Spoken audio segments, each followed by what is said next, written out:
এই রজব মাসের শুরুতে আমি আমার নিজের স্মরণের উদ্দেশ্যে আপনাদের সামনে আলোচনা করছি। এখন থেকে আসুন আমরা নিয়ত করে নেই, আমার জীবনের প্রতি বছর যখন রজব মাস আসবে, যখন জিলকদ, জিলহজ, মুহররম এই 3টা মাস অতিবাহিত হবে, এই সময়গুলোতে আমরা আল্লাহর দেওয়া সম্মানিত মাস যাচ্ছে এই কথা মাথায় রেখে এই মাসগুলোর প্রতি মনে মনে সম্মান প্রদর্শন করব ইনশাআল্লাহ। মনে থাকবে তো?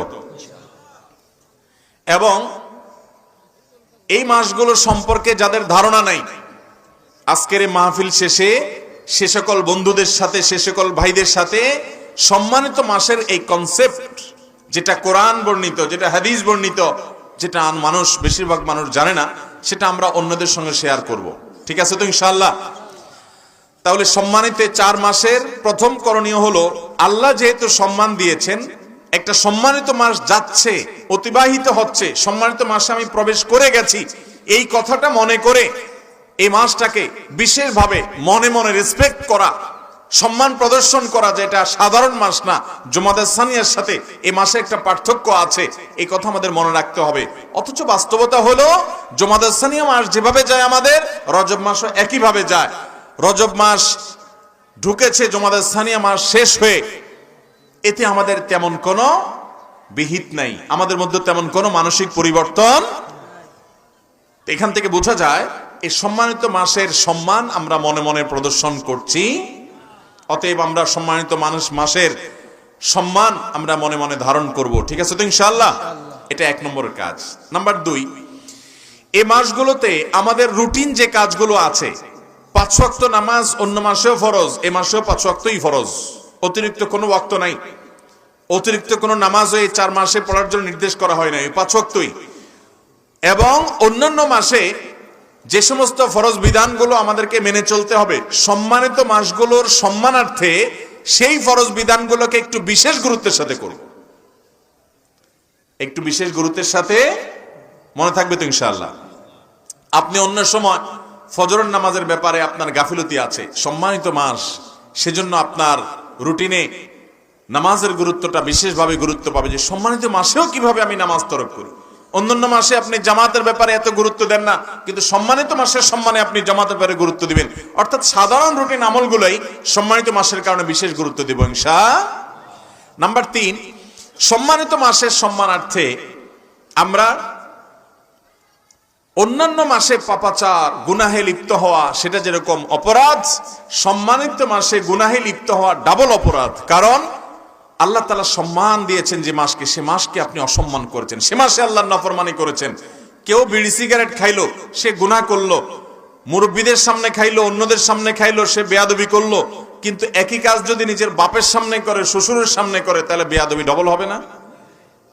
কারণ একে তো তুমি অপরাধ করছো, আবার নিজের বাবার সামনে বিড়ি খেয়ে, সিগারেট খেয়ে, তোমার শ্বশুরের সামনে ধূমপান করে তুমি ধোঁয়া ছেড়ে রীতিমতো তোমার উচ্ছৃঙ্খলতা, তোমার অসভ্যতা, তোমার অসৌজন্যতা, তোমার ভিতরে অভদ্রতার প্রমাণ তুমি দিলে। এটা সমাজের যে কোনো মানুষ জানে যে সাধারণ ধূমপান করা সেটা তো অপরাধী, কিন্তু যদি কোনো মুরব্বীর সামনে, নিকটাত্মীয়ের সামনে, সিনিয়র ব্যক্তির সামনে করে, সেটা আরো অপরাধের মাত্রা বেশি হয়। ঠিক একইভাবে অন্য মাসে আপনি হারাম জিনিস মোবাইলে দেখলেন, হারাম কথা মুখে বললেন, হারাম কাজ সম্পাদন করলেন, সেটা অপরাধ, সেটা গুনাহের কারণ।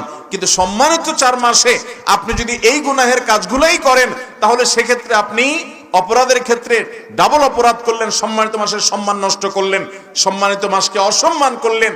আল্লাহ তাআলা কোরআনে কারীমে সূরা তাওবার 36 নম্বর আয়াতে বলেছেন, ফালা তাজলিমু ফিহিন্না আনফুসাকুম, সম্মানিত মাস যখন আসবে তখন তোমরা নিজেদের প্রতি অবিচার করো না। অর্থাৎ এই মাসগুলোতে গুনাহ, পাপাচার এবং আল্লাহর নাফরমানি, আল্লাহর অবাধ্যতার এই কাজগুলো এই মাসগুলোতে করবে। তাহলে 3 নম্বর আমলও পেয়ে গেলাম, 3 নম্বর কর্মসূচি পেয়ে গেলাম। অন্য মাসে যে পাপাচারগুলো আমরা পরিহার করি, এই সম্মানিত মাসগুলোতে একটু বিশেষ গুরুত্বের সাথে সেই পাপাচার পরিহার করবো ইনশাআল্লাহ। আল্লাহ আমাদেরকে তৌফিক দান করুন। নাম্বার 4, সম্মানিত মাসে যুদ্ধ বিগ্রহ করতে আল্লাহ তাআলা নিষেধ করেছেন।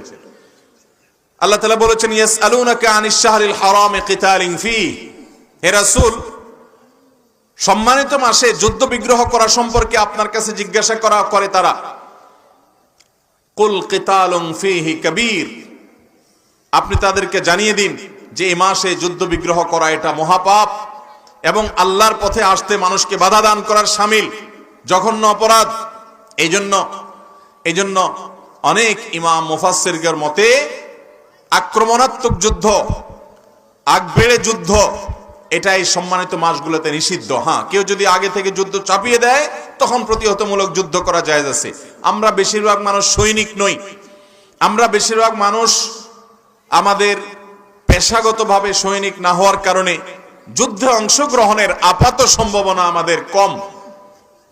কিন্তু একজন মুসলমান হিসেবে মিনি যুদ্ধ যেগুলো আছে, মিনি যুদ্ধ মানে ঝগড়াঝাটি, গন্ডগোল, ফাসাদ, মারামারি, সম্মানিত মাসের সম্মানার্থে সেই কাজগুলো আমরা পরিহার করার চেষ্টা করব। তাহলে 4 নম্বর কর্মসূচি আমরা পেয়ে গেলাম।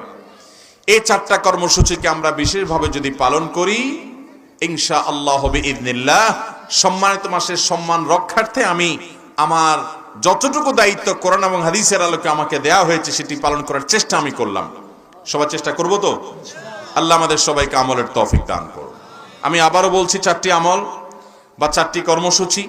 নাম্বার 1, সম্মানিত মাস যাচ্ছে, এই কথাটা চিন্তা করবেন যে এটা সম্মানিত মাস, জেনারেল বা সাধারণ কোনো মাস না। অন্য মাসের চাইতে এই মাসের পার্থক্য হলো এই মাসকে আল্লাহ কোরআনে সম্মান দিয়েছেন, নবী সাল্লাল্লাহু আলাইহি সাল্লাম তার ব্যাখ্যা দিয়েছেন। অতএব এই মাসটা সম্মানিত মাস হিসেবে মনে মনে এই মাসের প্রতি আমার সম্মান প্রদর্শন করব, সম্মান আমি ধারণ করব, লালন করব আমার মনে মনে। এটা হলো 1 নম্বর কাজ। এই যে রজব মাস চলে যাচ্ছে, কয়েকদিন হয়ে গেল, যদিও মাসের বেশিরভাগ দিন আলহামদুলিল্লাহ এখনো আছে, এই আমলটা এখনো করার সুযোগ আছে। সবাই করবো তো ইনশাআল্লাহ? যে কয়েকটা দিন চলে গেছে, এই কয়েকটা দিনে সম্মানিত মাস যাচ্ছে, এই কথা মনে হয়ে এই মাসের প্রতি আপনি শ্রদ্ধা মনে মনে জ্ঞাপন করেছেন, এরকম কোন আল্লাহর বান্দা থাকলে আমার প্রশ্ন আগে বুঝেন। সম্মানিত মাস যাচ্ছে, রজব মাস সম্মানিত 4 মাসের একটা, যেহেতু আল্লাহ তাআলা এই মাসকে মর্যাদাপূর্ণ মাস, বিশেষ সম্মানিত মাস ঘোষণা করেছেন এবং আগে থেকে এটি চলেছিল, আল্লাহ তাআলা সেটাকে বলবৎ রেখেছেন, এলাও করেছেন। তো এই সম্মানিত মাস যাচ্ছে, এই কথা মনে করে রজব মাসের যে কয়েকটা দিন গেছে সেই কয়েকটা দিনে মনে মনে এই মাসের প্রতি সম্মান শ্রদ্ধা জ্ঞাপন করেছেন যারা, এরকম কেউ থাকলে হাত তোলেন তো দেখি।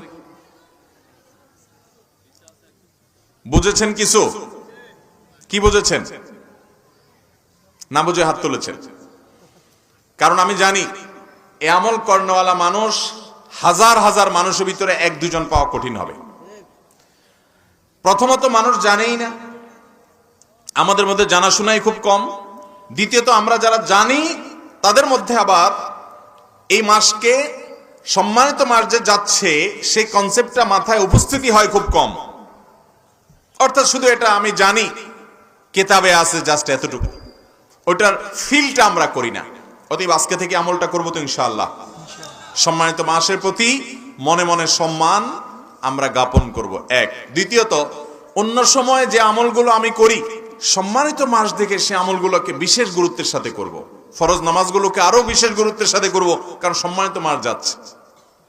আর তৃতীয়ত, অন্য সময় যে সমস্ত গুনাহের কাজ করেন সম্মানিত মাসের সম্মানের সেই গুনাহের কাজগুলো ছেড়ে দিবেন।